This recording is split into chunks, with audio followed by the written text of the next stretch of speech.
2014 Dünya Çempionatında Hollandiya və İspaniya qrup mərhələsində üz-üzə gəldi. Hər kəs İspaniyanı favori sayırdı. Axı onlar son dünya və Avropa çempionu idilər. Amma oyun gözlənilməz şəkildə başa çatdı.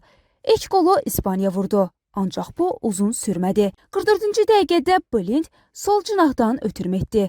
Robin Van Persie isə o an tarix yazdı. O inanılmaz formada havaya tullanaraq başla möhtəşəm bir uçan qol vurdu. Top qapıya daxil oldu. Bu, uçan Holland anı idi. Həmin görüntü dərhal viral oldu və sosial şəbəkələrdə partladı. Hətta FIFA bu qolu turnirin ən yaxşı qollarından biri seçdi. İkinci hissədə Hollandiya İspaniyanı darmadağın etdi. 5-1. Bu oyun İspaniya dövrünün sonunun Hollandiya qisasının simvoluna çevrildi. Van Persie'nin qolu isə futbol tarixində estetik baxımdan əfsanəvi anlardan biri kimi yadda qaldı.